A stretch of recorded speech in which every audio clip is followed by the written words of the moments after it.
Bismillahirrahmanirrahim. Assalamualaikum warahmatullahi wabarakatuh. Hai teman-teman, kita ketemu lagi dalam channel saya, Dewi Padusi. Belajar hukum bersama Dewi Padusi Daeng Muri. Materi-materi yang telah kami sampaikan pada waktu-waktu yang telah saya sampaikan telah membahas berkaitan dengan warisan yang diperoleh dari pewaris untuk ahli waris, yaitu jawil furud, asoba, ahli waris pengganti, kalalah, dan sebagainya. Kali ini saya akan membahas berkaitan dengan sumber hukum waris, yang dimana hukum waris Islam merupakan suatu sumber hukum waris yang artinya asal tempat pengambilan hukum waris atau ilmu faraid. Nah, perlu kita ketahui sumber hukum waris itu bisa dari Al-Quran, Al-Hadis, atau Ijtihad. Yang dimana sumber hukum waris itu merupakan menurut ulama bahwa ilmu faraid adalah suatu kewajiban untuk suatu bagian yang telah dipastikan kadarnya. Jadi ilmu yang mengandung saham-saham yang telah ditentukan dengan pasti besar kecilnya, yang fungsinya sebagai suatu pemberian yang bebas yang telah dijelaskan oleh Allah tentang hasilnya suatu dengan peraturan yang telah ditetapkan. Perlu kita ketahui, harta warisan berfungsi sebagai menggantikan kedudukan dalam memiliki harta benda antara orang yang telah meninggal dunia dengan orang yang ditinggalkannya. Maksudnya adalah, jika seseorang yang masih hidup yang memiliki harta, maka seseorang tersebut yang berkuasa penuh atas harta miliknya, atau ahli waris yang seharusnya mendapatkan harta warisan tetapi tidak dapat harta warisan tersebut dikarenakan telah meninggal, sehingga yang mendapatkan warisan adalah ahli waris pengganti, atau harta warisan itu tidak dapat dibagikan dikarenakan adanya syarat penghalang waris sehingga tidak dapat bagian harta warisan tersebut. Nah, perlu kita ketahui yang tadi saya sampaikan berkaitan dengan harta warisan itu ada 3 kriteria. Yang pertama adalah ahli waris yang masih hidup. Nah, ahli waris yang masih hidup kita harus ketahui itu adalah sudah ditetapkan ketentuan-ketentuannya, baik itu ahli waris jawil furud maupun ahli waris langsung. Siapa saja yang memperoleh ahli waris tersebut, yaitu adalah ayah, ibu, anak perempuan, anak laki-laki, janda atau duda. Yang dimana di sini kita harus ketahui karena adanya warisan itu adanya hubungan darah. Yang pertama, adanya hubungan darah. Yang kedua, adanya hubungan nikah yang sah. Yang ketiga, adanya memerdekakan sahaya. Dan yang keempat, harus semuslim atau seagama dan tidak boleh terhalang dalam mewarisi warisan, dikarenakan yang menghalangi dari warisan adalah beda agama, membunuh, dan hamba sahaya.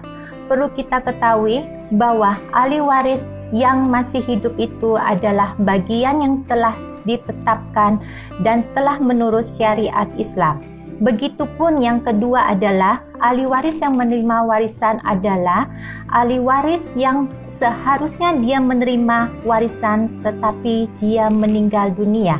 Meninggal dunia ini dikarenakan karena dia seharusnya mendapatkan warisannya utuh, tetapi dikarenakan dia meninggal dunia, akhirnya yang mendapatkan warisan itu adalah ahli waris penggantinya.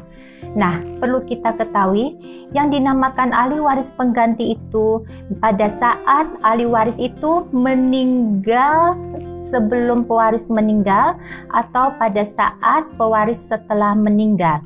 Tetapi perlu kita ketahui bagian ahli waris pengganti itu tidak dapat disamakan dengan pembagian ahli waris yang masih hidup. Jadi pembagian harta warisan antara ahli waris masih hidup dengan ahli waris yang sudah meninggal itu berbeda, dan ahli waris pengganti tidak boleh merugikan ahli waris yang masih hidup. Yang ketiga, ahli waris yang dimana seharusnya dia mendapatkan warisan, tetapi dikarenakan ada larangan dalam Islam, maka ahli waris tersebut menjadi penghalang mendapatkan warisan. Karena yang pertama, dia adalah berbeda agama atau murtad. Yang kedua, dia membunuh keluarganya. Yang ketiga, hamba sahaya. Nah, ketiga kriteria penghalang harta warisan tersebut, maka tidak dapat memiliki harta warisan tersebut. Perlu kita ketahui, pada saat kapan kita mendapatkan harta warisan tersebut? Ya, itu pada saat adanya kematian. Perlu kita ketahui apa yang dinamakan kematian. Kematian itu ada 3, yang dimana kita harus mengetahui pada saat kapan harta warisan itu tertuang, pada saat kematiannya seperti apa yang kita harus ketahui. Nah, yang pertama yang harus kita ketahui adalah mati hakiki, ya. Yang kedua adalah mati hukmi, yang ketiga adalah mati takdiri. Nah, ada 3 kriteria kematian yang perlu kita ketahui dan dapat kita kategori apakah dengan 3 kematian ini dapat tertuang harta warisan untuk para ahli waris. Nah, oke, kita akan mendefinisikan masing-masing 3 nama kematian tersebut. Yang pertama, mati hakiki. Perlu kita ketahui pada saat kapan mati hakiki tersebut, setiap manusia akan mengalami hilangnya nyawa atau dinamakan kematian atau seseorang yang dinamakan mati hakiki. Maksudnya adalah dengan adanya kematian seseorang, seluruh harta yang ditinggalkan setelah dikurangi untuk memenuhi hak-hak pewaris, maka harta warisan tersebut beralih dengan sendirinya kepada ahli waris yang masih hidup dengan syarat tidak terdapat sebagai penghalang mendapatkan warisan. Jadi mati hakiki itu adalah dapat ahli waris mendapatkan warisan secara otomatis dan tidak ada penghalang untuk mendapatkan harta warisan tersebut. Yang kedua adalah seseorang yang mati hukmi. Apakah mati hukmi ini dapat mewaris? Nah, perlu kita ketahui bahwa mati hukmi itu adalah satu kematian atau suatu kematian yang disebabkan adanya vonis pengadilan atau vonis hakim. Nah, kalau kita garis bawahi adanya vonis pengadilan atau hakim itu berarti dia bukan dikatakan mati hakiki, tetapi mati yang dikarenakan adanya dia melakukan kesalahan atau pidana terhadap kerabatnya. Dengan adanya pembunuhan yang dikatakan dengan vonis hukuman mati ini, maka ahli waris tidak dapat mewaris. Begitupun dengan mati hukmi itu bisa termasuk juga orang yang murtad atau orang yang pindah agama, dapat dikatakan juga mati hukmi yang dimana ahli waris tersebut tidak dapat mewaris. Jadi istilahnya ini adalah penghalang untuk mendapatkan warisan. Yang ketiga adalah mati takdiri.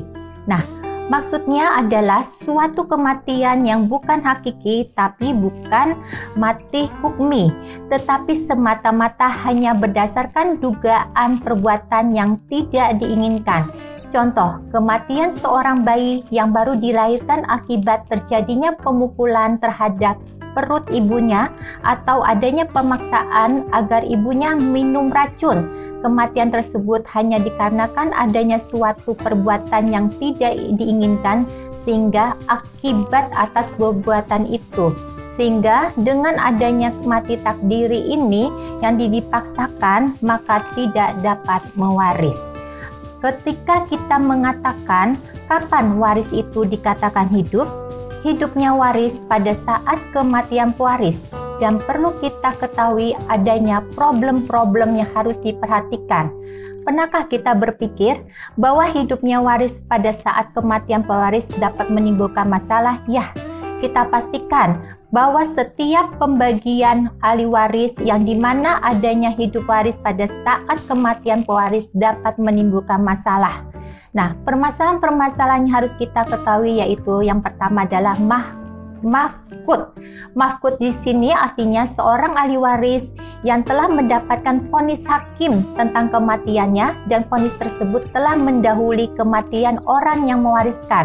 Hal ini tidak menimbulkan kesulitan sedikit pun, akan tetapi menjadi masalah adanya perbedaan pendapat dalam menyelesaikannya. Apalagi jika seorang ahli waris mafqud sambil pada saat pewaris meninggal dunia tidak dapat memvonis yang tetap dari hakim tentang kematiannya. Permasalahannya apa sih? Terletak di mana yang dapat dikatakan masih hidup padahal tidak ada kabarnya, dan apakah ditetapkan sudah mati? Jika di kemudian hari sebelum habis waktu maksimal atas vonis yang telah dijatuhkan oleh hakim, maka kita kembalikan kepada para ahli waris apakah dari mafqud ini, ahli waris yang dikata mafqud ini mendapatkan warisan, dan ini harus ada kata sepakat atau dimusyawarahkan dengan para ahli waris, sehingga apakah nanti mati mafqud ini dapat mendapatkan warisan. Yang kedua, anak dalam kandungan. Ia berhak memperoleh bagian yang nurut waktu yang telah ditentukan oleh syariat dalam keadaan hidup. Kelahiran dalam keadaan hidup merupakan bukti yang kuat bahwa ia benar-benar masih hidup di saat kematian pewaris. Jika kalau bayi itu dilahirkan dalam keadaan mati dan kematian itu juga keras akibat penyiksaan terhadap ibunya. Yang ketiga, orang yang mati berbarengan. Dua orang atau lebih dari orang-orang yang saling berhak atas harta warisannya mati berbarengan.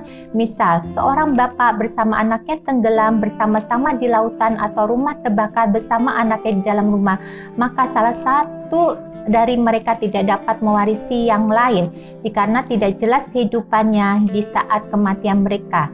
Jadi ada 3 problema dalam harta waris pada saat hidupnya waris itu pada saat kematian yang harus kita ketahui. Demikian materi yang telah sampaikan, semoga bermanfaat. Wassalamualaikum warahmatullahi wabarakatuh.